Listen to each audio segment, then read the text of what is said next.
I'm Sarah Mitchell, 32 years old. 3 months ago, I was rushed to the emergency room with what turned out to be a critical heart condition requiring immediate surgery. My 2-year-old daughter Emma needed someone to watch her while I went under the knife. I called my parents from the ambulance, my voice shaking, my chest feeling like it was being crushed in a vice. "Mom, I need you to come get Emma. They're saying I need emergency heart surgery." "I'm scared." There was a pause. Then my mother's voice came through, ice cold and annoyed. "Sarah, you're always so dramatic about everything. It's probably just anxiety. You know how you get." "Mom, I'm in an ambulance. The paramedic is literally telling me my heart rhythm is dangerously irregular. Please, I just need you to watch Emma for a few hours." "We can't," she said flatly. "Your father and I have plans tonight. We're taking your brother to see Drake. We've had these tickets for months. You know how hard those were to get." I couldn't breathe, and it wasn't just my heart condition. "Mom, I could die. Your granddaughter needs someone too. Stop being so melodramatic. Call one of your friends. We're not canceling our plans because you decided to have a panic attack." The line went dead.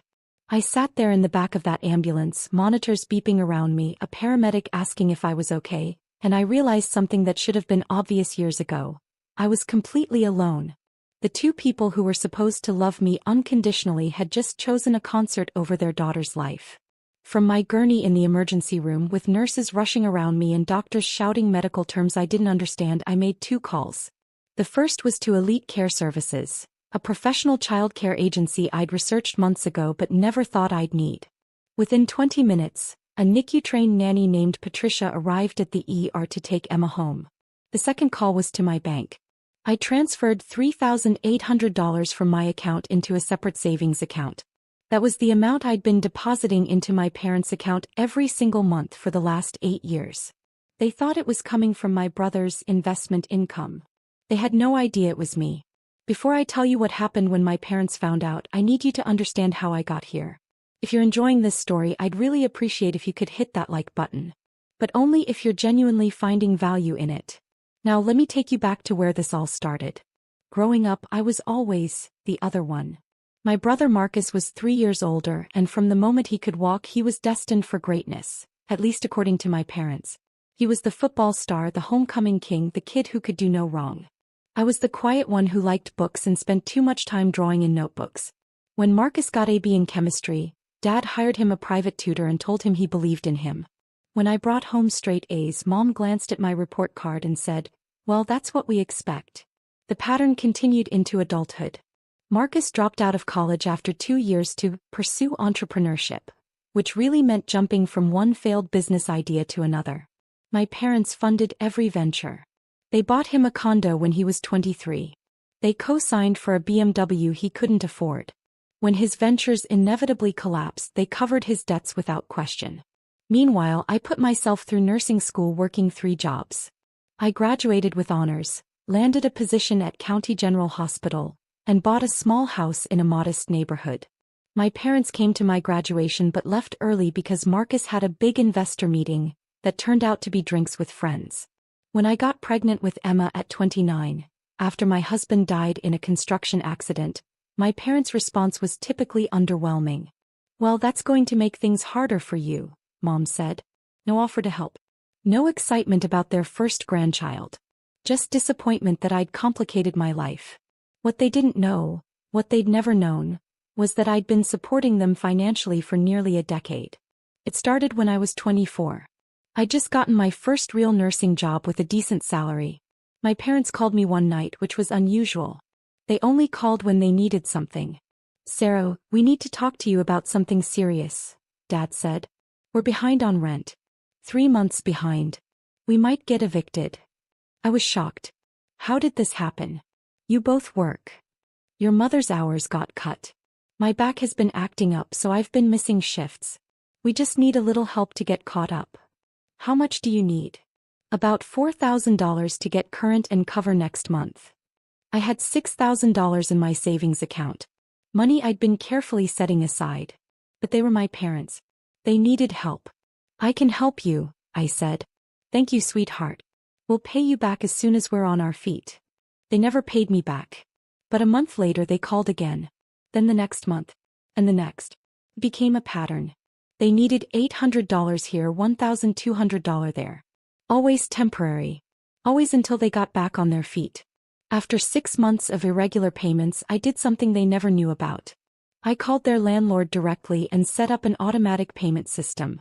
Every month, $3,800 went straight from my account to their rent and utilities. They thought Marcus was covering it through some investment account he'd set up for them. He was more than happy to take credit for it. "Your brother is so successful," Mom would say. "He takes such good care of us." I never corrected her. I told myself it was enough that they were taken care of. I didn't need recognition. I was just being a good daughter. But over 8 years that added up. $3,800 a month for 96 months. That's $364,800. Over $250,000 that I'd quietly funneled to my parents while they praised Marcus for his generosity and treated me like an afterthought. When Emma was born, I called to tell them. "That's nice, dear," Mom said. "Listen, I can't talk long. We're heading to Marcus's place for dinner. He's grilling steaks." They didn't visit the hospital. They didn't bring gifts. They didn't offer to help. When Emma was 3 months old and I was drowning in exhaustion and grief over my husband, they came by once. Mom held Emma for maybe 5 minutes before handing her back. "She's fussy," she said, as if that was my fault. They left after 20 minutes because they had theater tickets with Marcus. For 2 years this was my reality. Working full-time as an ER nurse, raising Emma alone, paying my parents' rent while they lavished attention on Marcus and ignored their granddaughter. I told myself it was fine. I didn't need them. Emma and I were doing great on our own. And then my heart started giving out. It started 3 weeks before the emergency. I was at work in the middle of a shift when I felt my heart skip. Not the flutter you get when you're nervous. A genuine physical sensation of my heart stopping for a beat, then racing to catch up. I ignored it. Nurses are terrible patients. We always think we know better than to worry about symptoms. But it kept happening. 2, 3, 4 times a shift. Then it started happening at home. I'd be playing with Emma, reading her a bedtime story, and suddenly my heart would stutter. I'd have to sit down, catch my breath, wait for the feeling to pass. I finally went to see Dr. Chin, a cardiologist at my hospital. He ran tests. An EKG. Stress test. An echocardiogram. His face grew more serious with each result. "Sarah, you have a condition called ventricular tachycardia. Your heart's electrical system is misfiring. Without treatment, this could lead to sudden cardiac arrest." The room seemed to tilt. "What kind of treatment?" "We need to do a catheter ablation. We'll go in through your femoral artery, find the area that's misfiring and ablate it. Essentially, create a small scar that stops the abnormal electrical pathway." "Is it dangerous?" "All heart procedures carry risk. But without it, you're at serious risk of sudden death. We need to schedule this soon."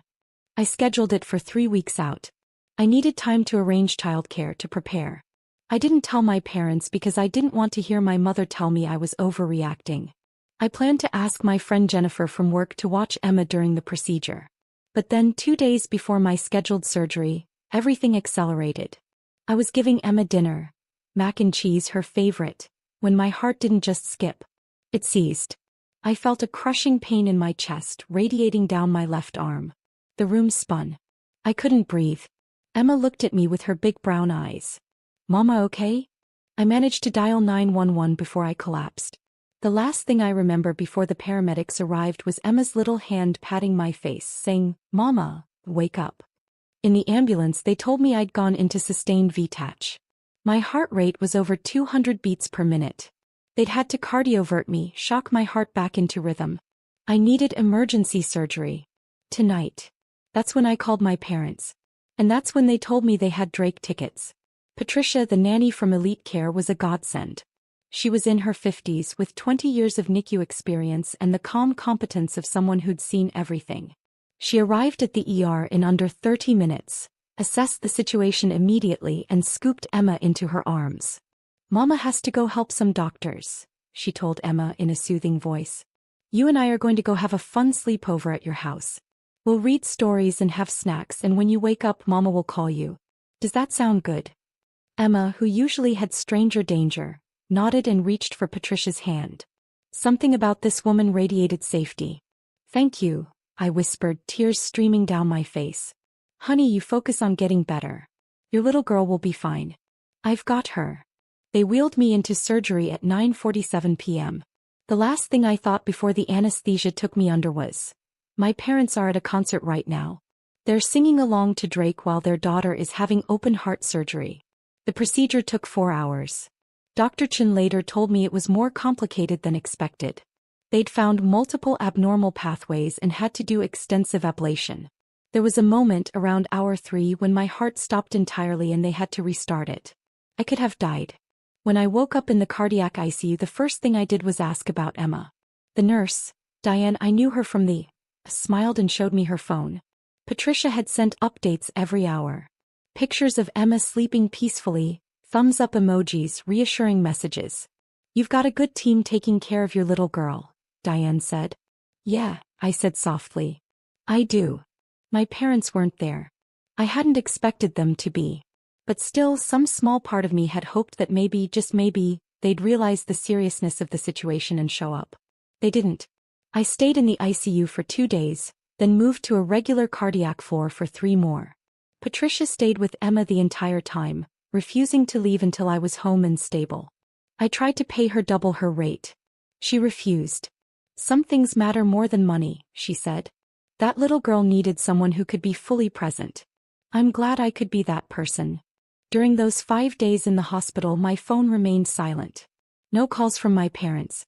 No texts asking how the dramatic panic attack had turned out. Nothing. But on day 3 something interesting happened. My father called. Not to check on me, to complain. Sarah, there's something wrong with the rent payment. The landlord called and said it didn't go through this month. Can you check with Marcus? He handles all that, but I can't reach him. I was still hooked up to a heart monitor, still recovering from surgery that had saved my life, and my father was calling to complain about rent. I don't know anything about that, Dad, I said, my voice flat. You'll have to work it out yourself. Well, can you at least call Marcus for us? You know how he is about answering his phone. No, Dad. I can't. I'm in the hospital. Oh, still? I thought that was just a one-day thing. What are you in the hospital for? The question hit me like a physical blow. He didn't even know. He'd forgotten, or more likely had never registered, that I'd told Mom I needed emergency heart surgery. I had open heart surgery, Dad. To fix the heart condition that almost killed me. The one I told Mom about before you went to your concert. There was a long pause. Oh, right. Well, you sound fine now. So about the rent. I hung up on him. For the first time in my life, I hung up on my father. And in that moment, I made a decision. I was done. I went home on day 6.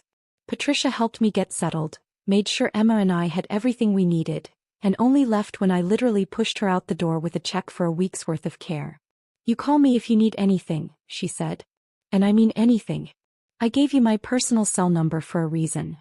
Emma was overjoyed to have me home, but she was also remarkably well-adjusted considering the circumstances.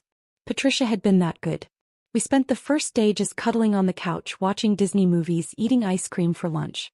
My parents still hadn't called. On day 7 I was sitting at my kitchen table with my laptop, reviewing my finances. My cardiologist had recommended I take at least 6 weeks off work to recover fully. Between short-term disability and my savings I'd be okay, but only if I stopped the monthly $3,800 drain. I pulled up the automatic payment to my parents' landlord. My finger hovered over the cancel button for a long moment. 8 years of payments. Nearly $365,000. All done quietly without recognition, out of some misguided sense of filial duty. And when I'd needed them most, they'd chosen Drake. I clicked cancel. Then I drafted an email to my parents. Mom and Dad. As of today, I'm discontinuing the monthly rent and utility payments I've been making on your behalf for the past 8 years. The automatic transfer of $3,800 per month is now canceled. You may be confused by this message as you believed Marcus was covering these expenses. He wasn't. It was always me. For 96 consecutive months, I've paid your rent while working full-time, putting myself through nursing school and later raising my daughter alone after my husband died. During my recent emergency heart surgery that was necessary to save my life, I called you for help with Emma. You refused because you had concert tickets. You didn't call to check on me afterward. You didn't ask if the surgery went well. You didn't ask about your granddaughter. The only call I received was Dad asking me to chase down Marcus about a rent payment that didn't go through. That payment didn't go through because I was in the ICU, recovering from a procedure where my heart stopped and had to be restarted. I've paid $364,800 to support you over the years. I did it quietly because I loved you and wanted to help. But I'm done being invisible while Marcus gets all the credit and all the attention. Going forward, you're on your own. I wish you the best. I read it 3 times. Then I hit send. For the first time in 8 years, I felt light. They got the email at 4:37 p.m. on a Tuesday. I know because that's when the calls started. The first call came from my mother at 4:41 p.m. I let it go to voicemail. Sarah, what is this email? What are you talking about? Call me immediately. Second call, 4:43 p.m. Voicemail again. Sarah, this is ridiculous. If you have something to say, you say it to my face, not in some passive-aggressive email. Call me back. Third call, 4:47 p.m. Sarah Mitchell, you pick up this phone right now. We need to talk about this. This accusation you're making. By 6 p.m. I had 17 missed calls. I turned my phone on Do Not Disturb and focused on making Emma dinner. The next morning I woke up to 43 missed calls and 29 text messages. I scrolled through them while drinking my coffee, Emma playing with her blocks on the living room floor. The messages followed a predictable pattern. First, denial. You're obviously confused about something. Marcus handles our finances, not you. Then anger. How dare you make up lies about supporting us? We've never taken a dime from you. Then bargaining. Even if you did help out occasionally, family helps family. That's what you're supposed to do. Then guilt-tripping. After everything we've done for you, this is how you repay us? By abandoning us. And finally, panic. Sarah, please. The landlord is demanding the rent. We can't afford this on our own. Please just give us time to figure this out. I didn't respond to any of them. On day 3 post-email, my brother finally called. Marcus had been copied on the email but apparently needed 2 days to process it. This time I answered. Sarah, what the hell is going on? Mom is freaking out. Hi Marcus. How was the Drake concert? What? The concert was fine. Listen, Mom says you're claiming you've been paying their rent for 8 years. That's insane. I set up that investment account for them. No, you didn't. You told them you did. But the actual payments came from my checking account. I have 8 years of bank statements to prove it. There was a long silence. Why would you do that? Because they needed help and I'm their daughter. The better question is, why did you let them believe it was you? Because, it made them happy. They were proud of me. And that was worth more to you than the truth? Sarah, you don't understand. I've had a lot of failed ventures. A lot of disappointments. They needed to believe I was successful at something. It wasn't hurting anyone. It was hurting me, Marcus. It hurt every time they praised you for your generosity while ignoring everything I did. It hurt when I needed help with Emma and they were too busy celebrating your latest scheme. And it really hurt when I was having emergency heart surgery and they couldn't be bothered because they had concert tickets with you.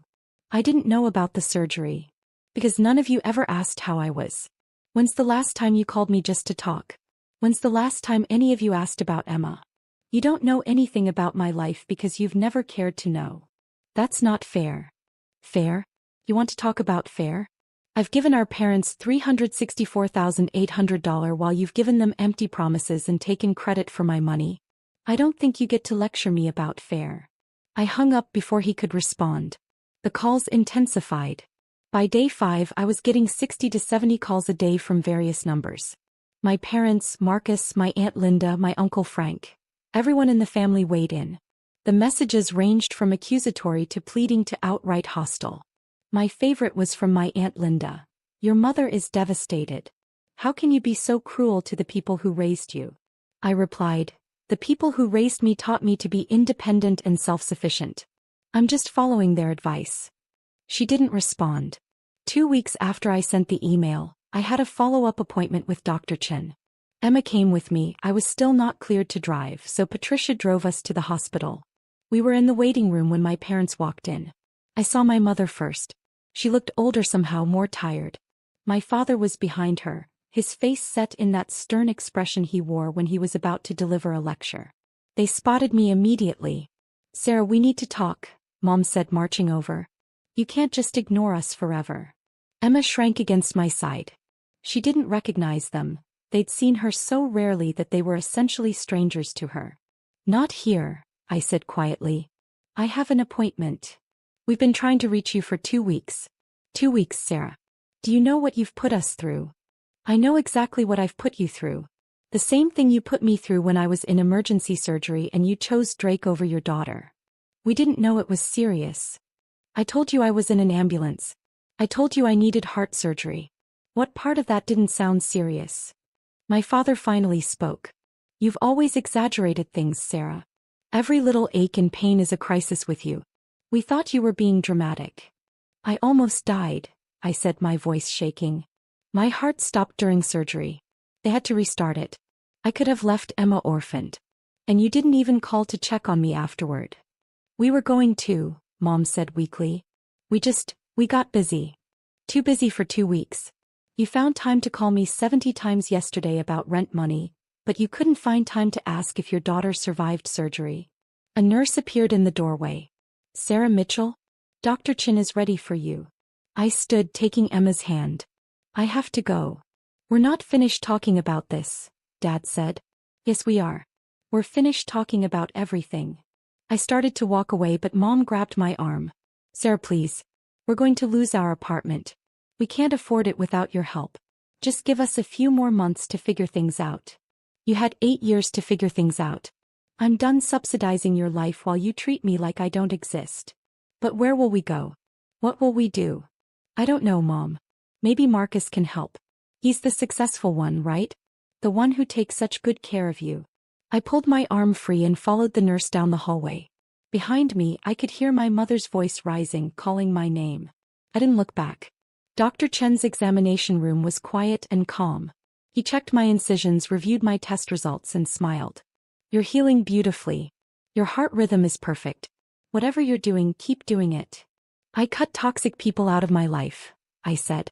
Turns out that's good for cardiac health. He laughed. Best medicine there is. When we finished, Patricia was waiting in the hall with Emma. But there was someone else with them. Dr. Morrison, the ER physician who'd been on duty the night I came in. Sarah, he said warmly. Good to see you up and walking. How are you feeling? Much better, thank you. You saved my life that night. We all did our jobs. But listen, I wanted to talk to you about something. I was just in the waiting room and I couldn't help but overhear your conversation with those people. Are they your parents? My stomach dropped. Yes. I'm sorry if they caused a scene. No, nothing like that. But... He hesitated. Sarah, I need to tell you something. The night you came in when you were in VTACH, I asked who your emergency contact was. You said your parents. I called them while you were in surgery. The world tilted. You what? I called the number you gave me. Your mother answered. I identified myself as an ER physician at County General and told her you were in critical condition, undergoing emergency cardiac surgery, and that she should come to the hospital immediately. What did she say? Dr. Morrison's expression was grim. She asked if you were going to die in the next 2 hours. I said I didn't know, but that your condition was serious and unstable. She said, and I quote, well, if she's still alive in 2 hours, I'll think about coming by tomorrow. We have plans tonight. Then she hung up. The room spun. I sat down hard on a bench in the hallway. I documented the call in your chart, Dr. Morrison continued. I've been a physician for 23 years and I have never, not once, had a family member respond that way to a life-threatening emergency. I wanted you to know because I heard them in the waiting room saying they didn't know it was serious. They knew, Sarah. They absolutely knew, and they chose not to come. Patricia's hand was on my shoulder, steadying me. Emma was in her arms, playing with her necklace, oblivious. Why are you telling me this? I whispered. Because you looked like you might be wavering. Like maybe you were second-guessing your decision to cut them off. And I wanted you to know that your decision was the right one. Parents who respond that way to their child's medical emergency. He shook his head. You deserve better. That little girl deserves better. Thank you, I managed. Thank you for telling me.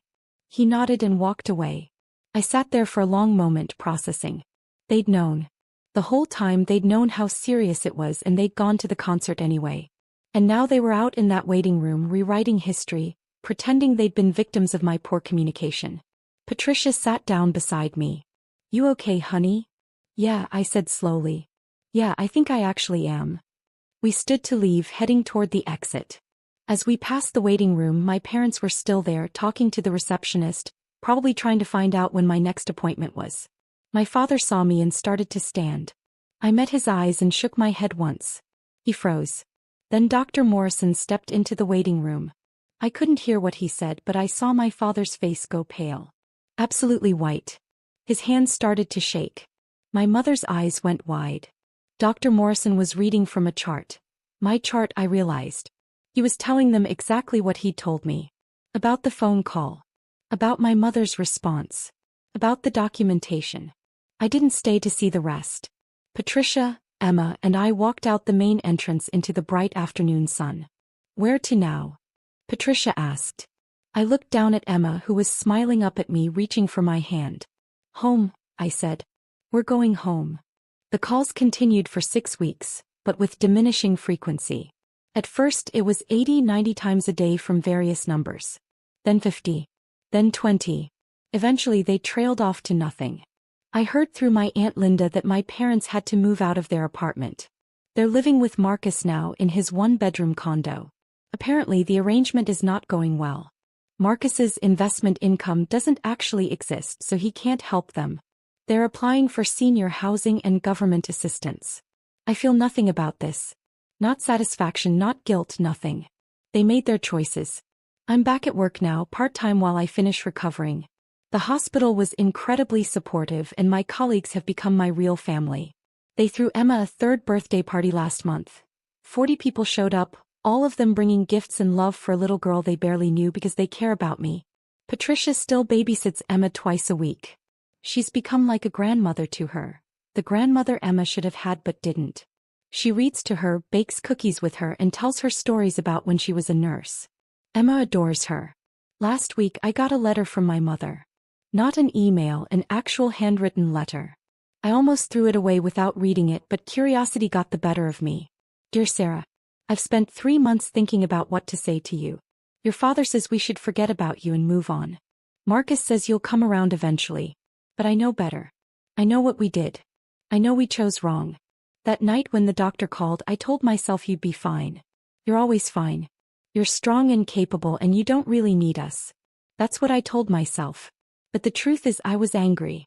Angry that you were interrupting our plans. Angry that you always seemed to need something. Angry that you weren't Marcus, easy, charming, successful Marcus who never asked for anything. I didn't realize until much later that you never asked for anything because we'd taught you that asking was pointless. The doctor told us what I said on the phone. He told us that your heart stopped during surgery. He told us you could have died and we weren't there. Your father hasn't been the same since. He doesn't say it, but I know he thinks about it. What if you had died?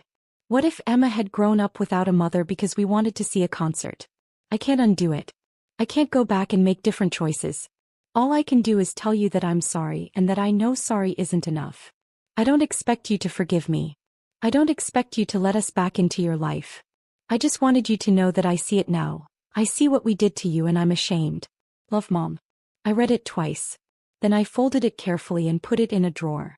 Maybe someday I'll feel something when I read it. Maybe someday the apology will matter. But today it doesn't. Today I have a life to live and a daughter to raise. And I'm doing both without the people who taught me I wasn't worth showing up for. Emma runs into the kitchen, her little feet pattering on the tile. Mama, can we go to the park? Absolutely, I say, scooping her into my arms. Let's go. As we walk to the park, Emma's hand in mine, I think about what I've learned. I learned that family isn't just blood. It's the people who show up when you need them. It's Patricia who dropped everything to care for a stranger's child. It's Dr. Morrison who made sure I knew the truth.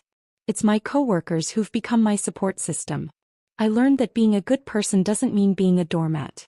I spent 8 years trying to earn my parents' love through financial support, and all I got was taken for granted. And I learned that some relationships aren't worth saving. Not every family member deserves a place in your life, and walking away from toxicity isn't cruel. It's self-preservation. My phone buzzes. It's a text from Patricia. Dinner at my place Sunday? I'm making pot roast. Emma can help me bake cookies. I text back, we'll be there. This is my family now. The one I chose. The one that chose me back. And my heart, my literal physical heart and my emotional one, has never been healthier. 6 months after the surgery, I ran into my brother at a grocery store. He was alone, looking tired and older than his 35 years. Sarah, he said, surprised. Hey. Marcus. An awkward silence hung between us. How's Emma? He finally asked. She's great. Growing like a weed. Good. That's good. Another pause. Look, I know you don't want to hear from any of us, but I wanted to say I'm sorry. For taking credit for helping Mom and Dad. For not standing up for you. For all of it. I studied his face, looking for signs of manipulation or insincerity. I didn't find any. Okay, I said simply. Is there any chance we could, I don't know, get coffee sometime? Try to rebuild something. I thought about it. Really thought about it. Then I shook my head. I don't think so, Marcus. I've spent too many years trying to have relationships with people who didn't value me. I'm done with that. I'm building a life with people who actually show up. He nodded slowly. I get it. I do. For what it's worth, living with Mom and Dad has been eye-opening. I see now how they treated you. How I treated you. Good, I said.